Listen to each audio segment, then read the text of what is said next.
Falyabudu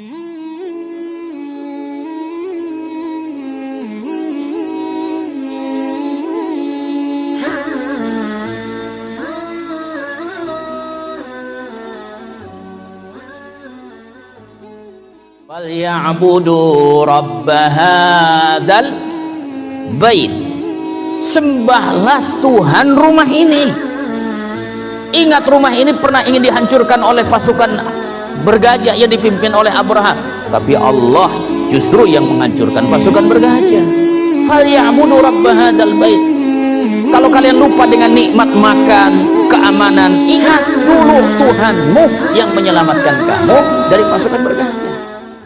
Bismillahirrahmanirrahim. Assalamualaikum warahmatullahi wabarakatuh.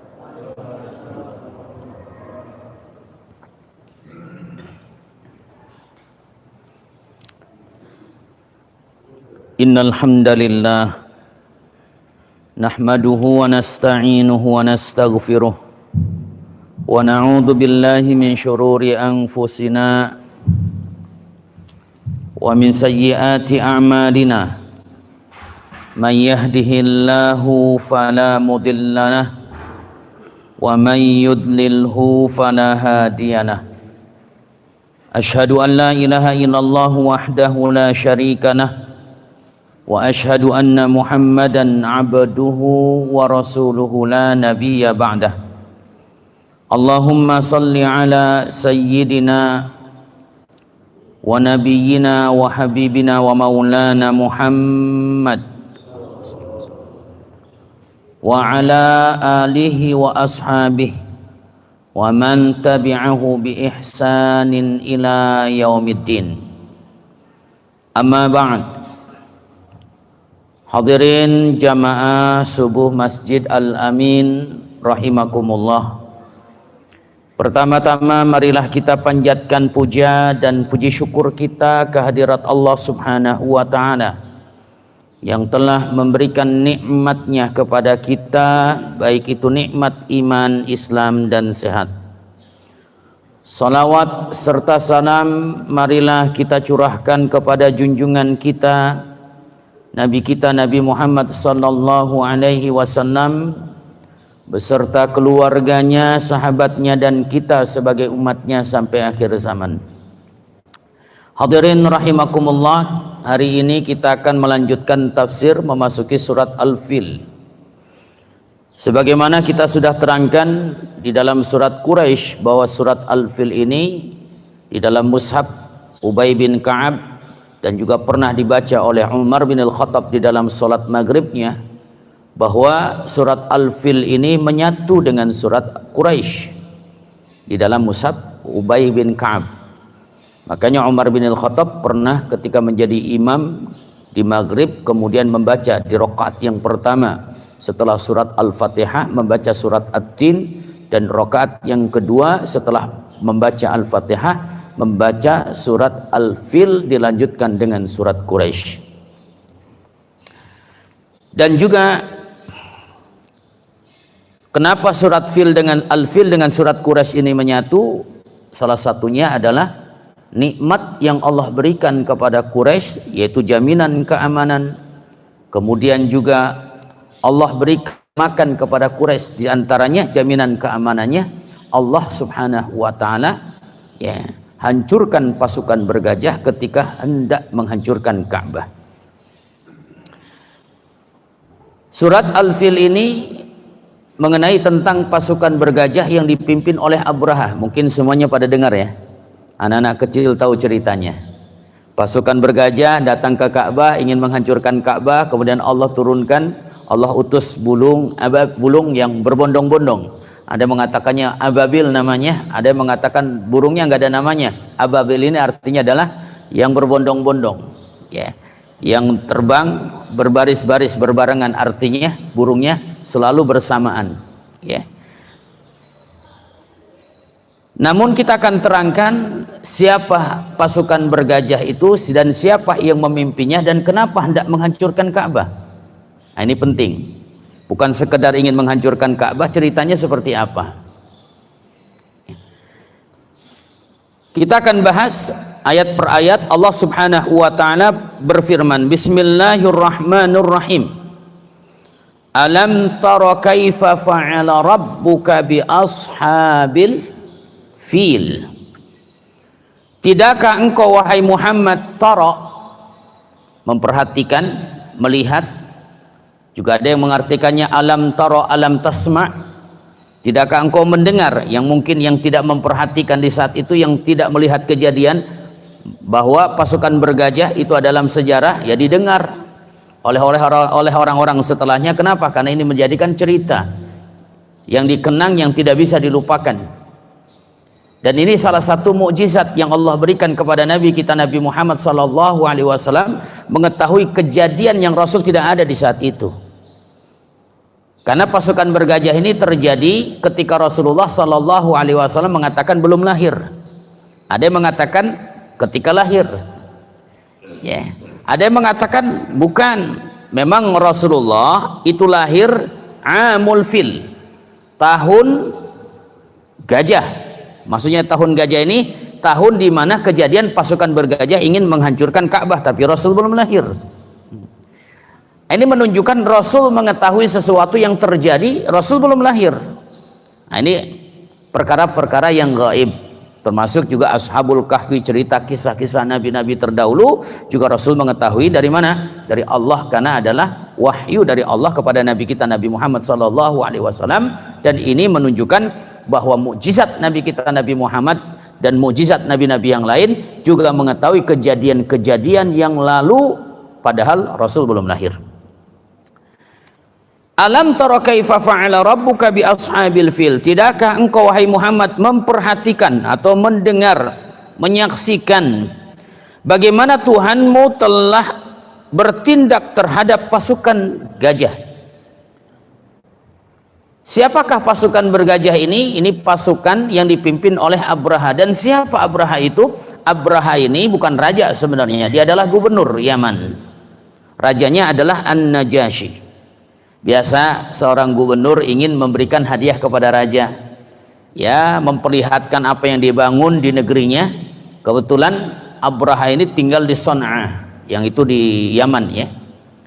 Didirikanlah oleh Abraha ini Qulais atau Kunaisah, kalau di sekarang disebutnya adalah gereja. Dan gereja ini adalah gereja yang termegah di saat itu. Ini yang dibangun oleh Abraha. Jadi gerejanya megah di Son'a, ya. Dan ini diperuntukkan untuk kerajaan Najasyi. Setelah dibangun gereja yang termegah di saat itu dan di zaman itu, Abraha mengirimkan surat kepada Raja An-Najasyi, wahai Raja An-Najasyi, aku sudah membuat gereja yang termegah, gereja yang paling baik, yang paling bagus, yang paling indah, yang terbesar di masa itu. Dan aku hadiahkan untukmu wahai Raja. Biasa gubernur. Dan bukan hanya itu saja, kata Abraha, aku ingin orang-orang Arab berbalik kiblatnya dari Ka'bah kepada Qulais atau Kunaisah, gereja yang aku buat, yang aku dirikan. Dikirimkan surat kepada Raja An-Najasyi, dan tersebarlah surat itu beritanya bahwa Abraha mendirikan satu gereja yang besar, yang megah, dan salah satu tujuannya ingin semua orang Arab berpindah kiblatnya dari Ka'bah kepada Kunaisah. Itu gereja yang dibuat oleh Abraha, dan Abraha ini agamanya Nasrani. Maka terdengarlah berita ini, tersebarlah berita ini sampai ke telinga orang-orang Arab. Marah, ini apa-apaan, masa kiblat kita mau dipindah? Dari dulu kiblat kita kan Ka'bah, dari masanya Nabi Ibrahim, Nabi Ismail sampai saat itu kiblatnya adalah Ka'bah. Wah, ini ngelunjak ini. Marahlah orang Arab, diantaranya Banu Kinanah. Datanglah orang Arab ke Kunaisah atau gereja yang didirikan oleh Abraha tadi. Maaf, dikotori, ya, dikotori. Ada yang mengatakan ya BAB di situ, ada yang mengatakan ya dibuang air kecil lah. Maka ketika dikotori dengan kotoran tadi, gereja yang didirikan oleh Abraha dilaporkan. Abraha, ini orang Arab marah sehingga mengotori gereja yang kau dirikan. Loh, kenapa mereka marah? Karena surat yang kau kirimkan kepada raja, selain kau berikan hadiah kepada raja gereja yang kau dirikan ini yang megah, kau juga menulis surat bahwa akan memindahkan kiblatnya orang Arab dari Ka'bah ke gereja yang kau dirikan. Orang Arab marah. Maka Abraha juga marah. Ini ngelunjak. Ah udahlah, kata Abraha, saya kirimkan seseorang kepada Banu Kinanah.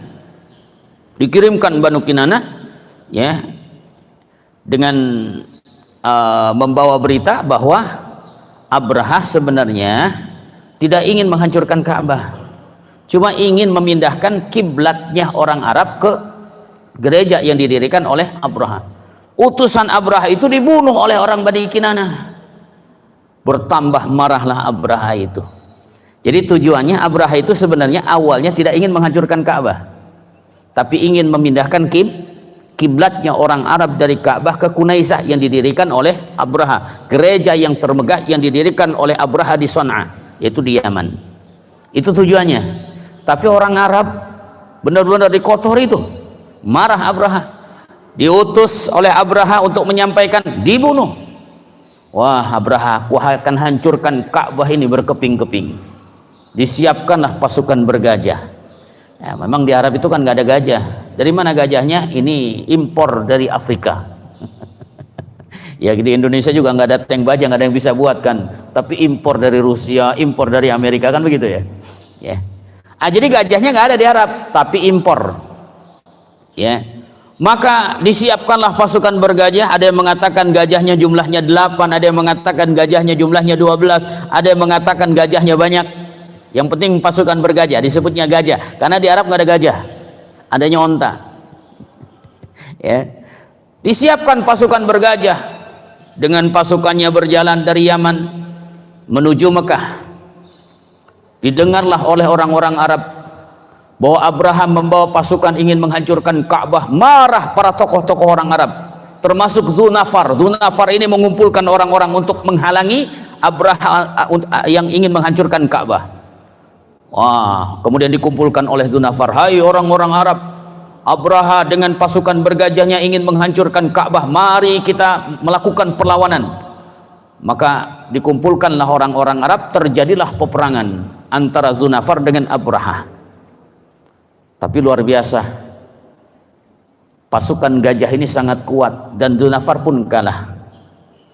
Ditawan Dzunafar, setelah ditawan kemudian diberikan hukuman mati. Tapi Dzunafar memelas, wahai Abraha, jangan bunuh saya minta maaf, biarkan saya hidup.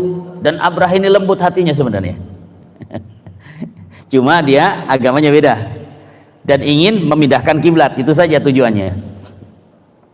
Maka di saat itu Abraham memaafkan, udah nggak usah, nggak jadi dihukuman mati, tetap di penjara. Di penjaralah Dzunafar, terus melakukan perjalanan sampai ke Khos'am.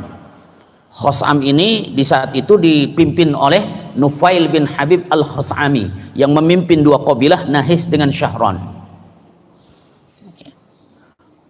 Maka sampai ke Khos'am ada perlawanan dari Nufail bin Habib dengan dua kabilah yang dipimpin oleh Nufail bin Habib tadi. Terjadilah peperangan, pertempuran, tapi juga sangat disayangkan tidak bisa mengalahkan pasukan gajah yang dipimpin oleh Abraha, sangat kuat untuk dikalahkan. Maka Nufail bin Habib pun ditawan, kemudian akan diberikan hukuman mati karena melawan. Tapi Nufail bin Habib memelas lagi. Yang pertama Dzunafar memelas, dikabulkan. Nufail bin Habib pun memelas, wahai Abraha, jangan kau bunuh saya.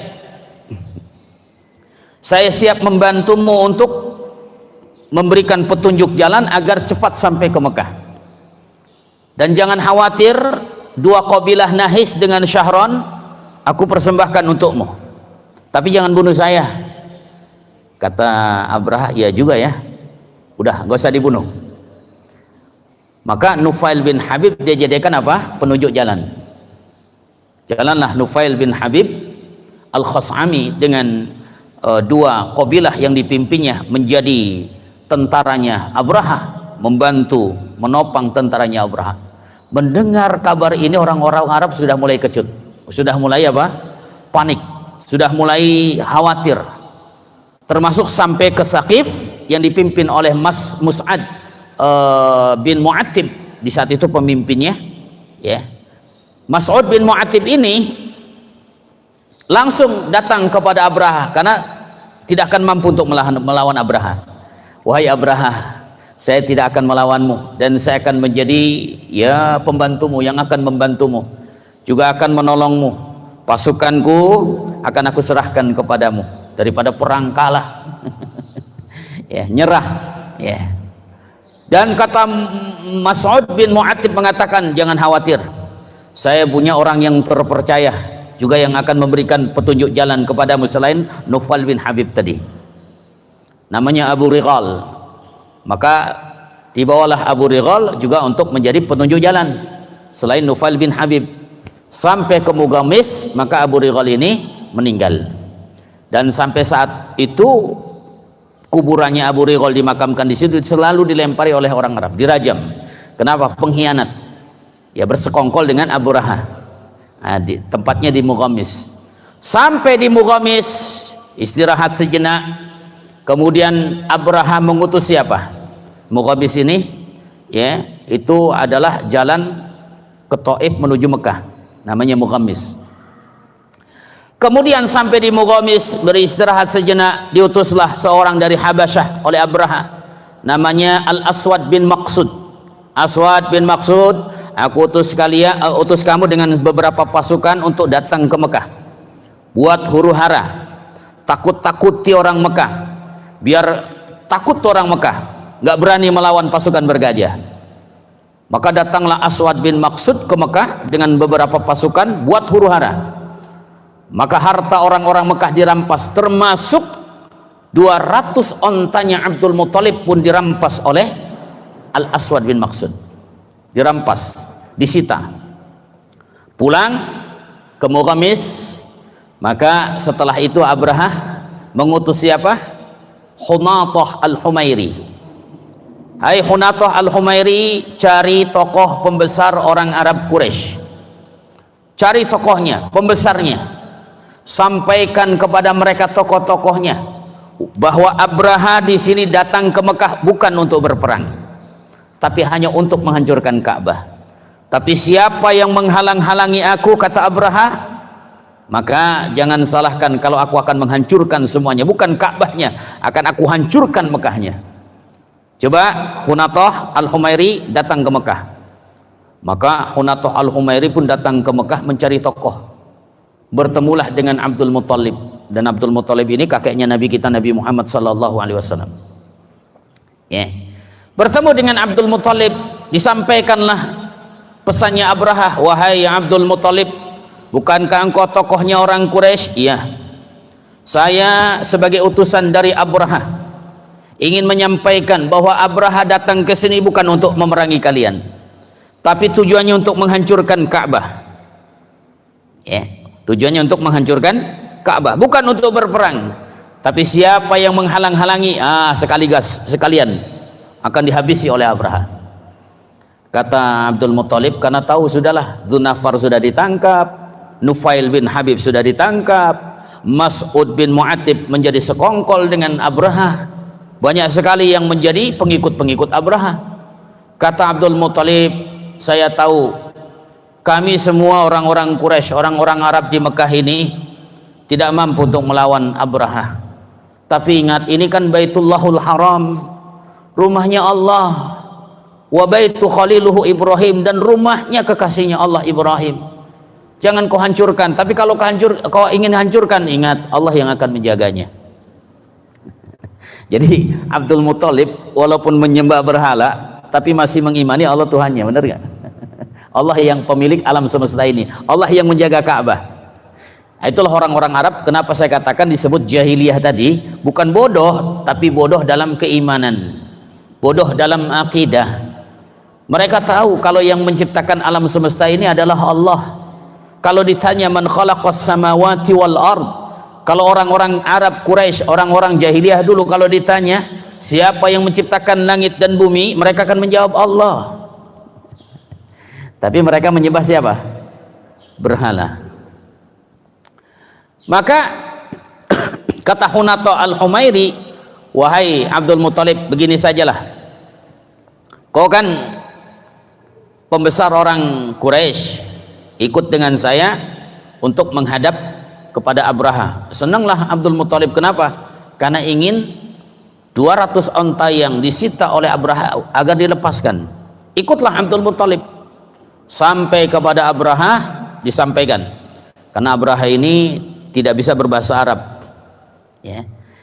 Kemudian ada penerjemahnya, wahai Abraha, sesungguhnya ada pembesar Quraisy namanya Abdul Muthalib ingin berjumpa denganmu, ingin bertemu denganmu. Kata Abraha, silahkan masuk. Masuklah. Abdul Muthalib tadi duduk di bawah, kemudian Abraha duduk di atas kursi. Dilihat Abdul Muthalib ini orangnya gagah, ganteng, wibawa lah, ya. Saking gak enaknya Abraha duduk di tanah dengan Abdul Muthalib. Tampan Abdul Muthalib ini, ya namanya kakeknya Nabi lah. Tampan, orang Arab gagah itu. Ya segan juga Abraha ketika melihat Abdul Muthalib yang wibawa, gagah, tampan, duduk di bawah. Kemudian kata Abraha, wahai penerjemahku, tanyakan kepada Abdul Muthalib, mahajatuh, apa keperluannya? Kemudian Abdul Muthalib mengatakan kepada penerjemahnya untuk disampaikan kepada Abraha, wahai Abraha, kata Abdul Muthalib, mohon tolong lepaskan 200 ontaku. Kaget Abraha, loh, saya kira kau datang memelas meminta kepadaku agar aku tidak menghancurkan Ka'bah. Tapi kau datang ke sini sebagai tokohnya orang Quraisy, cuma ingin dibebaskan 200 ontamu. Apa-apaan kau? Kau ini bukan tokoh kali ya? Kaget Abraha. Orangnya wibawa, tapi melas ingin dibebaskan 200 ontanya, bukan ingin agar Ka'bahnya tidak dihancurkan. Apa jawaban Abdul Muthalib? Ya Abraha, inni ana rabbul ibil. Hai Abraha, saya ini pemilik onta, tapi Ka'bah ada yang memilikinya, saya serahkan kepada pemiliknya. Kalau kau ingin hancurkan, silahkan. Itu kan dengan urusanmu dengan pemilik Ka'bah. Kalau saya kan pemilik onta. Maka kata Abraha, ya udahlah, bebaskan saja 200 onta. Tapi sampaikan kepada orang Arab, kata Abraha, jangan sampai menghalang-halangi aku untuk menghancurkan Ka'bah. Kalau sampai ada yang menghalang-halangi, aku bantai, kata Abraha. Saya nggak ingin berperang dan tidak ingin memerangi kalian. Saya di sini datang untuk menghancurkan Ka'bah. Ini tujuannya cuma ingin menghancurkan Ka'bah. Maka Abdul Muthalib pun kembali kepada kaumnya, disampaikan, wahai kaum, tak ada daya upaya kita untuk menghalang-halangi Abraha. Tidak ada daya dan upaya kita bisa memerangi Abraha dengan pasukannya. Banyak pasukannya bergajah, dan banyak orang-orang yang sudah ikut dengan pasukan Abraha. Mas'ud bin Mu'attib, semuanya Nahi Syahron dari dua kabilah Khotham, bergabung dengan Abraha. Udah, kita nggak mungkin bisa mengalahkannya. Ya udahlah, kita pasrah. Kita naik ke gunung, kita perhatikan, kita lihat, kita saksikan apa yang hendak mereka perbuat dan apa yang hendak diperbuat oleh yang memiliki Ka'bah ini terhadap pasukan bergajah. Maka sebelum pergi, Abdul Muthalib di bawah pintu Ka'bah dia berdoa, ya Rabb, la arju lahum siwaka, ya Rabb famna' minhum himaka, inna aduwal baiti man adaka, innahum layaqharu quwaka. Ini doanya Abdul Muthalib. Jadi mengimani ada pemilik Ka'bah. Ya Rabb, wahai pemilik Ka'bah, la arju lahum siwaka, aku tidak memohon selain kepadamu daripada pasukan bergajah yang ingin menghancurkan rumah ini. Ya Rabb famna' minhum himaka, ya Allah, ya Tuhan, cegah pasukan bergajah ini dengan perlindunganmu untuk menghancurkan rumah ini, untuk menghancurkan Ka'bah ini. Kata Abdul Muthalib, inna aduwal baiti man adaka, sesungguhnya yang memusuhi rumah ini adalah musuhmu ya Allah. innahum la yaqharuquaka, dan mereka yakin tidak akan pernah bisa mengalahkan kekuatanmu. Ini Abdul Muthalib yakin bahwa Ka'bah ini ada pemiliknya. Makanya kan di dalam surat Quraisy, falyabudu rabb hadzal bait, sembahlah Tuhan rumah ini. Ingat, rumah ini pernah ingin dihancurkan oleh pasukan bergajah yang dipimpin oleh Abraha, tapi Allah justru yang menghancurkan pasukan bergajah. Falyabudu rabb hadzal bait. Kalau kalian lupa dengan nikmat makan, keamanan, ingat dulu Tuhanmu yang menyelamatkan kamu dari pasukan bergajah. Maka oleh sebab itu setelah doa, ya Rabb la arjulahum siwaka, ya Rabb famna minhum himaka, inna aduwal bait man adaka, innahum la yaqharuquaka. Ya Allah, aku tidak mengharap selain daripadamu, daripada pasukan bergajah yang ingin menghancurkan Ka'bah ini. Ya Allah, ya Tuhan kami, famna minhum himaka, cegahlah pasukan bergajah ini untuk menghancurkan Ka'bah, karena sesungguhnya yang memusuhi Ka'bah ini adalah musuhmu dan tidak ada yang bisa mengalahkan kekuatanmu. Itu doanya Abdul Muthalib. Setelah itu Abdul Muthalib naik di atas gunung dengan orang-orang Quraisy untuk menyaksikan apa yang dilakukan oleh pasukan bergajah. Masuklah pasukan bergajah ke Mekah, kan bahasanya kan begitu ya. Dengan pasukan bergajah tadi. Ketika hendak masuk sampai di Mekah, Nufail bin Habib mengatakan kepada gajah, ada gajah ini kan ada ketuanya lah ya, yang paling besar. Ada yang mengatakan kalau dalam tafsir Al-Qurtubi dengan tafsir Ibnu Katsir, nama gajahnya Mahmud namanya. Ini yang paling besar nih. Masuk Mekah mulai gelisah. Ternyata luar biasa Pak. Yang namanya hewan itu punya feeling. Instingnya tinggi. Kalau ingin terjadi sesuatu yang besar, itu gelisah. Saya pernah dapat cerita dari kawan yang ketika di Aceh terjadi tsunami, sebelum terjadi tsunami, itu hewan berlarian Pak. Padahal belum terjadi tsunami. Kenapa? Punya feeling, insting yang kuat. Termasuk gajah pasukan yang dibawa oleh Abraha ini, ketika masuk ke Mekah menghadap Ka'bah mulai gelisah. Wah, kata Nufail bin Habib dibisiki, ya Mahmud, hadza Baitullahul Haram, abrik. Apa kata Nufail bin Habib? Dibisiki gajahnya, hei gajah, ingat ini rumahnya Allah, jangan macam-macam ya, udah duduk aja. Gajahnya duduk. Wah, Nufail bin Habib tadi merasa khawatir juga. Waduh, ini udah duduk nih gajahnya, lari. Nufail bin Habib, wah ini akan terjadi sesuatu. Jadi mereka yakin Allah itu punya kekuatan gitu ya. Ketika duduk, oh bingung Abraha dengan pasukannya, ini kok gajahnya duduk semua. Dipukul, nggak bangun, nggak berdiri. Dipentung, nggak berdiri juga. Disuruh berdiri, membaliki Ka'bah, menghadap ke Yaman lagi. Suruh ke Yaman, lari tuh gajahnya. Disuruh ke Syam, lari juga menghadap ke Syam. Menghadap ke Irak, lari juga. Kan di situ kan ada rukun Iraqi, rukun Syami, rukun Yamani. Yaman ini berarti arah dari Yaman. Rukun Syam itu dari Syam. Rukun Iraqi itu arah ke Irak, arah ke Syam, arah ke Yaman. Ada rukun Hajar Aswad. Jadi kalau dari Yaman dibalikan menghadap ke Yaman, berdiri lari. Dibalikan menghadap ke Syam, lari juga. Dibalikan menghadap ke Irak, lari juga.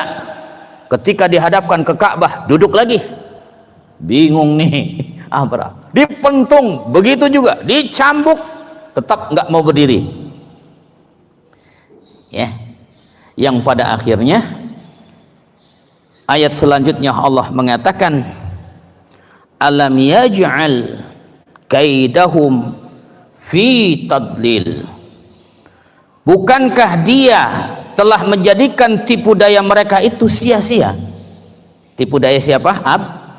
Abraha yang ingin menghancurkan Ka'bah, yang ingin mengalihkan kiblatnya dari Ka'bah menuju Kunaisah atau gereja yang megah yang didirikan oleh Abraha. Makanya apa yang dilakukan oleh pasukan bergajah menjadi sia-sia. Yang ingin menghancurkan Ka'bah justru Allah yang menghancurkan pasukan bergajahnya. Alam yaj'al kaidahum fi tadlil, bukankah ia telah menjadikan tipu daya mereka itu sia-sia. Gak bisa, gajahnya gak mau mendekat Ka'bah. Jangankan menghancurkan, dekat dengan Ka'bahnya enggak. Menghadap ke Ka'bah duduk, menghadap ke Yaman berdiri, lari, menghadap ke Syam lari, menghadap ke Irak lari, dihadapkan ke Ka'bah duduk lagi. Itu gajahnya. Hebat. Maka di saat itu Allah mengirim burung, wa arsala alaihim tayran ababil, dan dia mengirimkan kepada mereka burung yang berbondong-bondong, banyak jumlahnya. Maka dalam tafsiran itu setiap burung membawa 3 batu, 1 di paruhnya, 2 di kakinya. Dari mana burung ini? Ini juga khilaf. Ada yang mengatakan burung itu keluar dari laut dengan jumlah yang banyak. Ada yang mengatakan burung itu justru turun dari langit. Allahu a'lam. Ya, tapi intinya burung ini nggak pernah terlihat sebelumnya. Karena dalam tafsiran juga ada yang mengatakan burungnya itu kepalanya panjang, kemudian lehernya panjang, kemudian kepalanya seperti serigala. Ada yang mengatakan burung itu, ada yang mengatakan kepalanya seperti beruang, ada yang mengatakan kepalanya seperti binatang buas, ya. Pokoknya macam-macam. Pokoknya ini intinya burung ini nggak pernah terlihat dan tidak pernah akan terlihat lagi. Cuma sekali-kalinya muncul, bentuknya berbeda.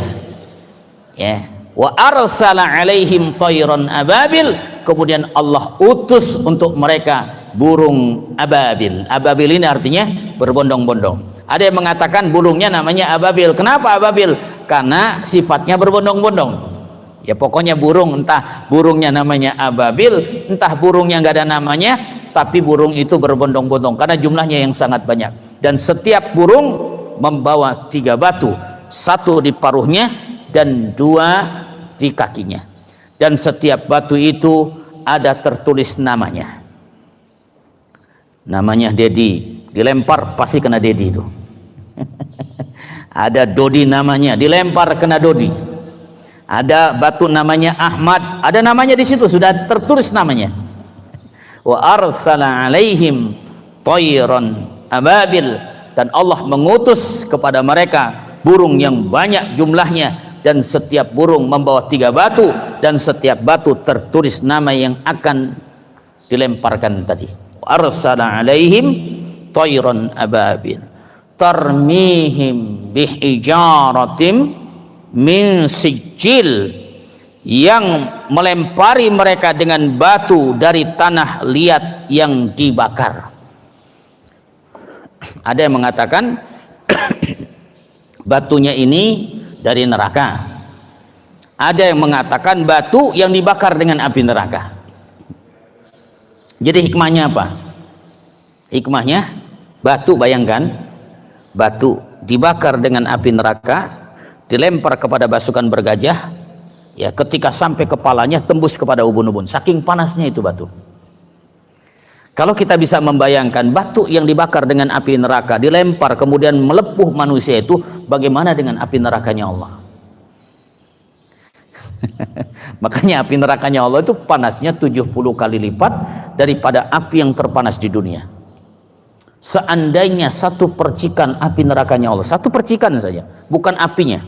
Nah, kalau kita apinya nggak gimana panasnya itu, 1 percikan api nerakanya Allah jatuh ke bumi, maka bumi akan hangus terbakar dengan percikan api nerakanya Allah. Makanya api nerakanya Allah jangan jadi main-main, jangan nantang. Saya nggak takut dengan neraka. Iya, kalau di neraka kan banyak bintang film Nanti kalau di neraka ketemu dengan siapa? Michael Jackson misalnya, ketemu dengan siapa? Britney Spears, ketemu dengan siapa? Ya, Bruce Willis. Misalnya. Jadi jangan nantang api nerakanya Allah, jangan jadi main-mainan.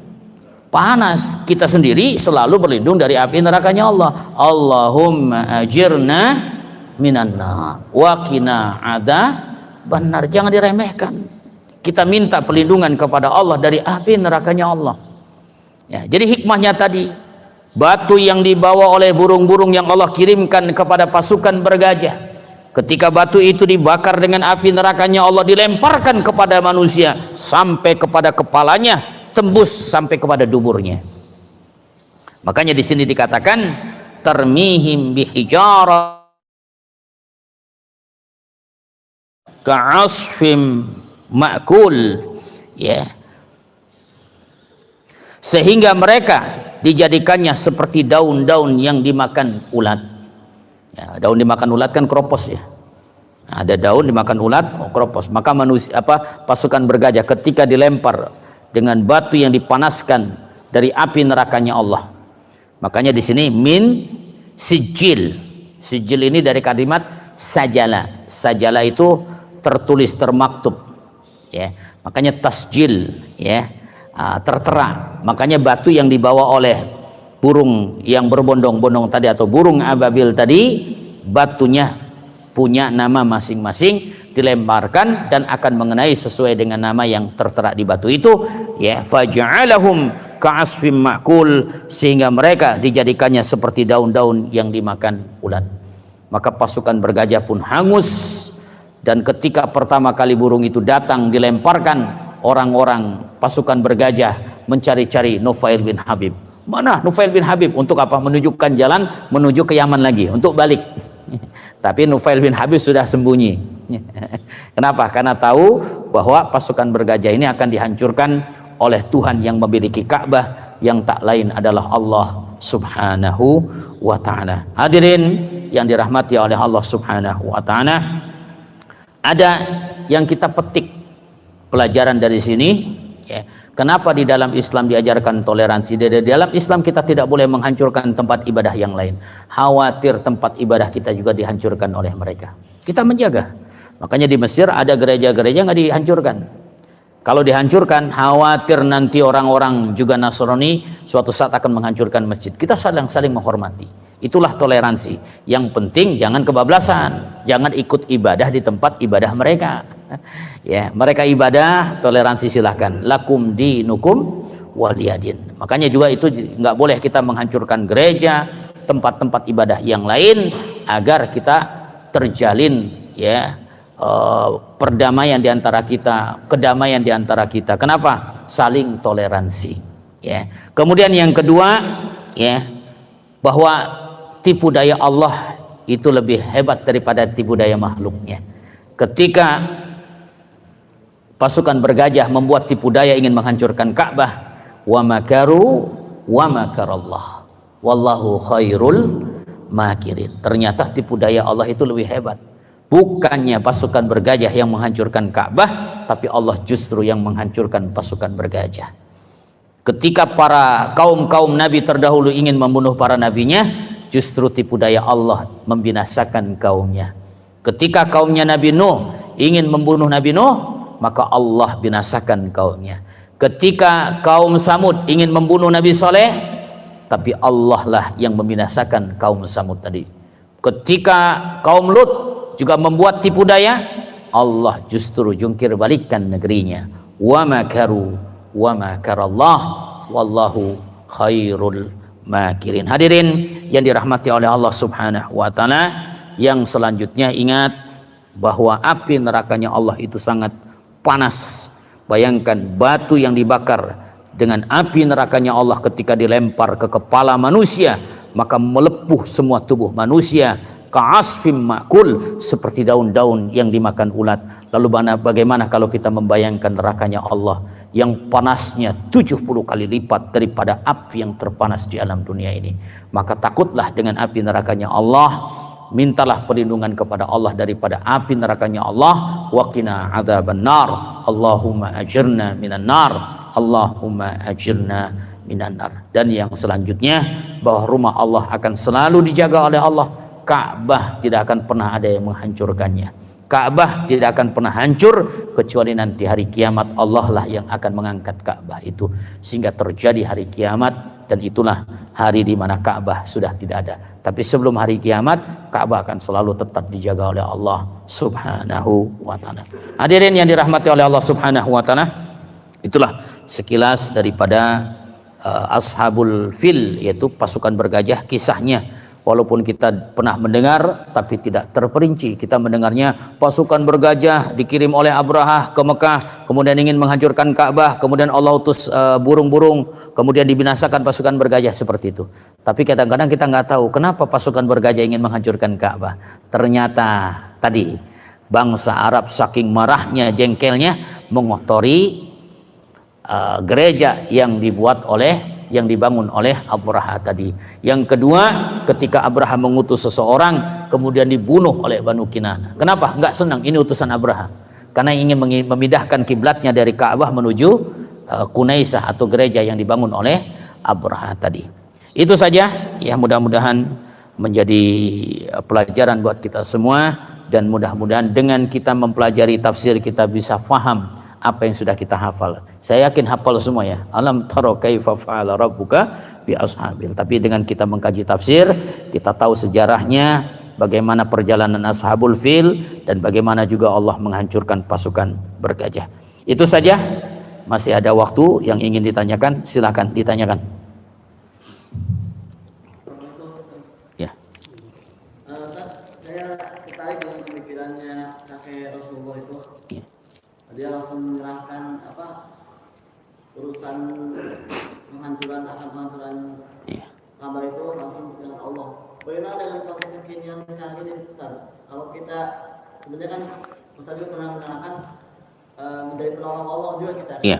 Misalkan kalau konteks kekinian ada orang yang ingin mengobok-obok agama kita atau apa, kita juga bisa mencontoh dengan tindakannya kakek Rasulullah langsung menyerahkan itu, atau kita harus ada upaya maksimal dulu, setelah itu baru kita start. Iya. Iya, tentu kita dianjurkan untuk ada upaya ikhtiar. Ya, kita ketika membela agama Allah harus. Ya, tapi kita harus pasrahkan juga semuanya kepada Allah, dan menang dan kalah ini karena Allah yang memberikan. Kita menang ini karena Allah memberikan kemenangan. Kita kalah karena Allah yang sudah menentukan kita kalah. Jadi kalah dan menang urusan Allah. Cuma kita dituntut untuk membela, untuk menunjukkan kita berada di pihak yang mana.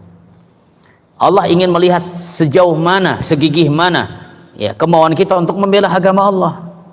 Tetap kita harus menjadi penolong-penolong agama Allah. Ada kemaksiatan, ya, kita usahakan untuk mencegah kemaksiatan itu. Yang punya kekuatan, cegah dengan kekuatan, dengan kekuasaan, dengan tangannya. Kalau tidak mampu, ya jangan konyol. Ya minimal dengan lisannya. Ya lisan. Dengan apa? Mulut. Sampaikan ini kemungkaran, ini kemaksiatan. Harus dicegah. Kalau tidak mampu juga takut dengan lisannya, fabi qalbi. Dengan hatinya. Itu selemah-lemahnya iman. Min adhafil iman. Selemah-lemahnya iman, dia cuma apa? Menolak kemungkaran itu dengan hatinya. Artinya harus punya usaha, dan kita harus menunjukkan di hadapan Allah kita berada di pihak yang mana.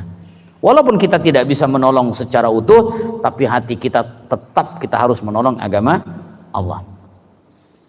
Ya. Pernah saya ceritakan itu kan, ketika Nabi Ibrahim dibakar, tiba-tiba ada cicak yang meniup-niup api. Padahal nggak ada ngaruhnya kan, cicak niup-niup api. Jangankan cicak, kita aja kadang-kadang capek kan. Cicak niup-niup api.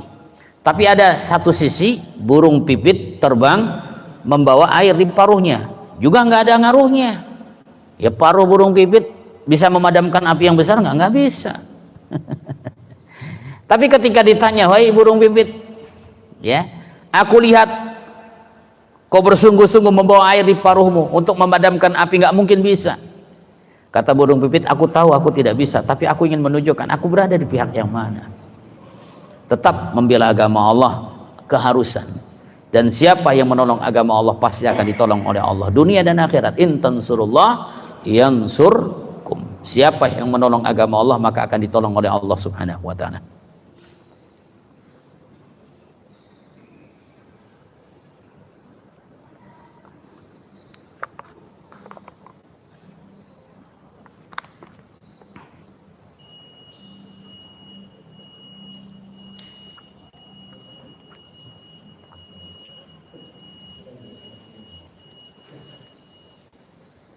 Ada yang bertanya?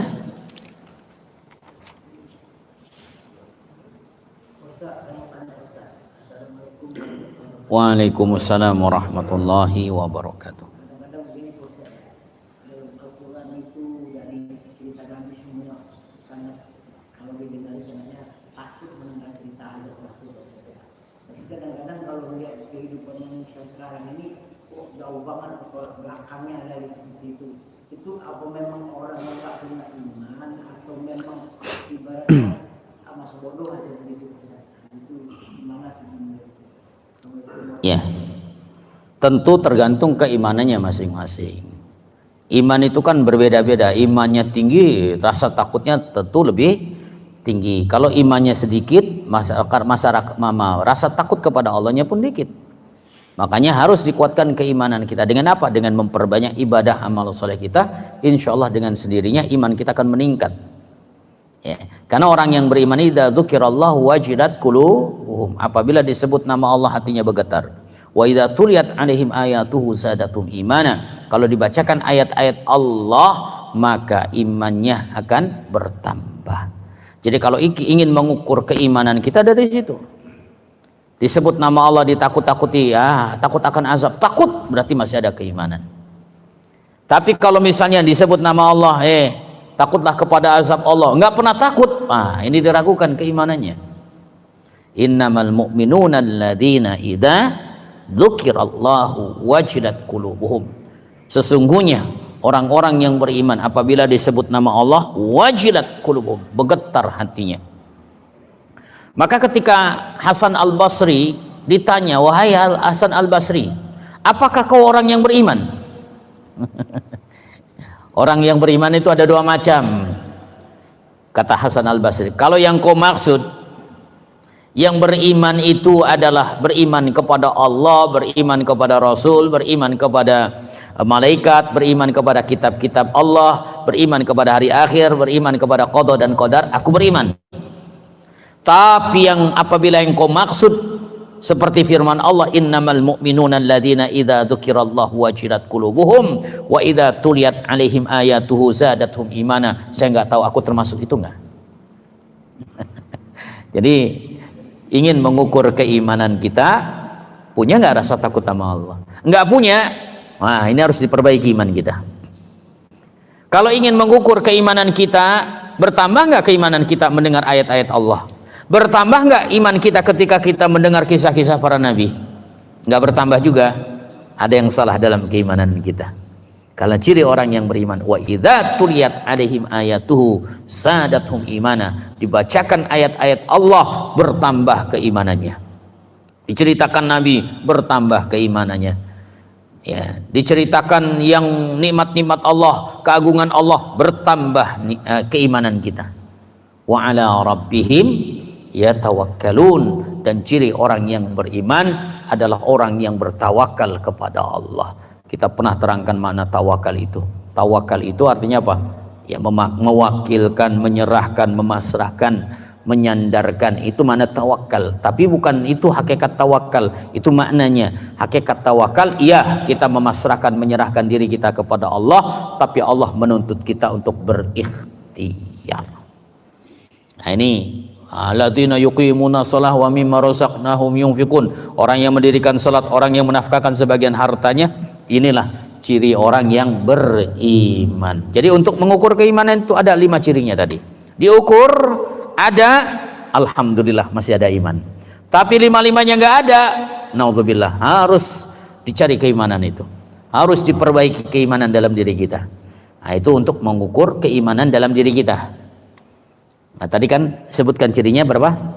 5. disebut nama Allah bergetar karena takut akan azabnya, dibacakan tanda-tanda kebesaran Allah atau dibacakan ayat-ayat Allah, diperlihatkan tanda kebesaran Allah, bertambah keimanannya, bertawakal kepada Allah, mendirikan sholat, menafkahkan hartanya. Kalau 5 ini ada atau salah satu di antara 5 itu ada, masih selamat. Kalau 5-5-nya nggak ada, nah ini bahaya. Nah, itu untuk mengukur keimanan dalam diri kita. Untuk memperbaiki harus memunculkan rasa takut kita kepada Allah. Ya. Untuk menambah keimanan kita tentu adalah dengan memperbanyak amal soleh, ibadah. Karena Imam Al-Ghazali mengatakan al-iman yazid wa yanqus, iman itu bertambah dan berkurang. Yang nggak boleh bertambah berkurang, yang nggak boleh berkurang itu keyakinan kita, harus tetap. Makanya iman itu kadang naik kadang turun, naik dan turunnya tergantung kita. Artinya iman kita itu akan bertambah kalau ibadah kita juga bertambah. Jadi spontanitas Allah akan tambah keimanan kita. Jadi yang menambahkan iman Allah. Kalau ingin ditambahkan iman kita oleh Allah, maka rajin beribadah, jaga yang wajib-wajibnya, maka Allah akan tambah keimanan kita. Tapi kalau kita bermaksiat, Allah akan cabut keimanan dari kita. Allah akan kurangi keimanan dari kita. Jadi yang menambah dan mengurangi keimanan kita adalah Allah. Ya, sebab untuk bisa bertambahnya iman kita dengan amal saleh, pengajian, sholat 5 waktu, puasa Ramadan, sunnahnya untuk melengkapi yang wajib, berzikir, membaca Al-Quran, insya Allah Allah yang akan menambah keimanan dalam diri kita.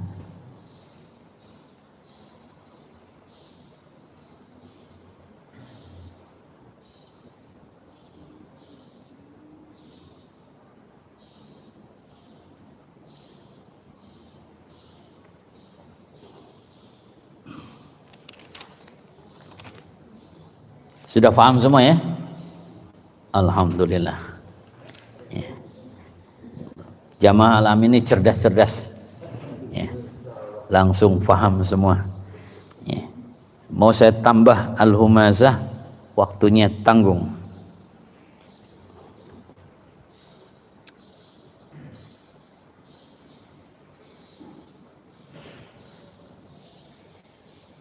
Ada? Nggak tahu faham apa nggak faham atau memang tidur.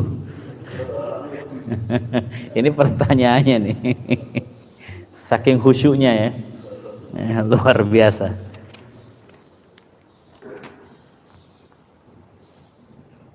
Berarti insya Allah dari Al-Fatihah sampai Al-Fil faham ya. Nanti ada ujiannya ini. Ya, Pak Khairul siapin nanti ujiannya kapan? Dites ya. Berhasil udah. Nanti jadi pengganti saya di sini nanti nerangin. Oh, Masya Allah. Ya.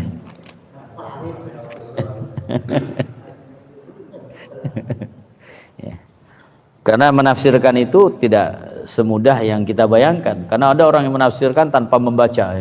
Harus menafsirkan itu baca kitabnya.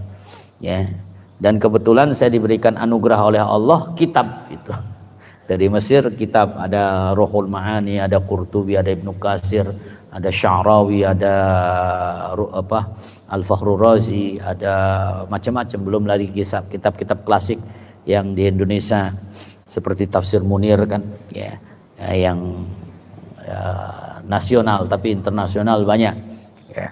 Nah itu nggak mudah. Ya, harus baca dulu sejarahnya. Kalau nggak baca nggak tahu ya. Kita tahu sejarahnya cuma pasukan bergajah menghancurkan Ka'bah, kemudian dihancurkan pasukan bergajahnya oleh Allah lewat burung ababil kan begitu. Tapi ketika baca tafsir, oh ternyata begitu. Orang-orangnya siapa yang melawan pasukan bergajah seperti itu Nufail bin Habib. Kemudian yang bersekongkol siapa? Ya Mas'ud bin Mu'attib. Kemudian banyak sekali. Nah, disitulah ya. Jadi sebenarnya kaya ilmu Islam itu. Ya, sejarah-sejarah dulu diterangkan dalam tafsir-tafsir. Ya, tanpa itu ya kita nggak paham. Termasuk saya juga nggak paham. Ya. Ya, kalau tidak ada yang bertanya, kita sama-sama tutup dengan membaca doa. Mudah-mudahan Allah memberikan rahmat, keberkahan kepada kita semua. yang sulit mudah-mudahan diberikan kemudahan oleh Allah, yang sempit rizkinya dilapangkan oleh Allah Subhanahu wa taala, baik yang hadir, baik yang menonton lewat live streaming. Mudah-mudahan semuanya dimudahkan urusannya oleh Allah Subhanahu wa taala, dan juga mudah-mudahan yang punya hutang bisa melunasi hutang. Paling kencang yang terakhir biasanya ya. Ini wajah-wajah punya hutang ya. Kreditnya belum lunas ini. Ya, sudah lunas bertobat. Ya. Ya, kita sama-sama berdoa kepada Allah Subhanahu wa taala di tengah-tengah pandemi juga. Ya, kita dengar ada varian baru ya. Bingung ya kalau virus ada varian. Nggak tahu varian apel, varian jeruk, apa-apa gitu ya.